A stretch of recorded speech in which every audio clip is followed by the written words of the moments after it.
কালিয়াগঞ্জের সুকান্ত মোড় এলাকায় রায়গঞ্জ বালুরঘাট রাজ্য সড়কের পাশে একটি বৈদ্যুতিক খুঁটি আগুন লাগার ঘটনায় চাঞ্চল্য ছড়ালো। বিশেষ করে বৈদ্যুতিক খুঁটির নিচে একটি প্লাইয়ের পাতি বোঝাই লরি বিকল অবস্থায় দাঁড়িয়ে থাকায় বড়সড় দুর্ঘটনার আশঙ্কা ছড়ায়। কারণ আগুনের ফুলকি পড়ে বড়সড় দুর্ঘটনা ঘটার আশঙ্কা ছিল। খবর দেওয়া হয় কালিয়াগঞ্জের বিদ্যুৎ দপ্তর এবং দমকল কেন্দ্রে। স্থানীয় মানুষের প্রচেষ্টা এবং লরি চালক সাহস দেখিয়ে জল দিয়ে আগুন নিয়ন্ত্রণে আনে। এদিকে এই ঘটনার জেরে কিছু সময়ের জন্য এলাকার বিদ্যুৎ বিচ্ছিন্ন করা হয়। দমকলের একটি ইঞ্জিন আসলেও আগুন নিয়ন্ত্রণে আসেন। পরে বিদ্যুৎ কর্মীরা বিদ্যুতের পরিস্থিতি স্বাভাবিক করে। দাদা, আপনার নাম? বাবলু দাস। এখানে দেখা গেল যে আগুন লাগছে, কিভাবে লাগছে?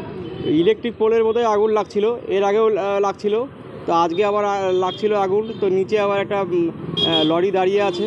তো আমরা চরম ভয় পাচ্ছিলাম যে হঠাৎ আবার আগুন নিচে না পড়ে আগুন লেগে যায়। লরির মধ্যে শুকনো ইয়ে আছে, আপনার প্লাই আছে, পাতি আছে, পলিথিন ছিল, সেগুলোর মধ্যে আগুন পড়লে বিপদ আরও বেশি বেড়ে যেত।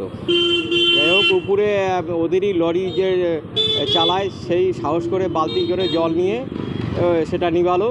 পরে ফায়ার ব্রিগেড এসে দেখে যে নিভে গেছে। আবার ইলেকট্রিক অফিসের লোক এসেছিলো, তারাও আবার ঠিকঠাক করে দিয়ে চলে গেল।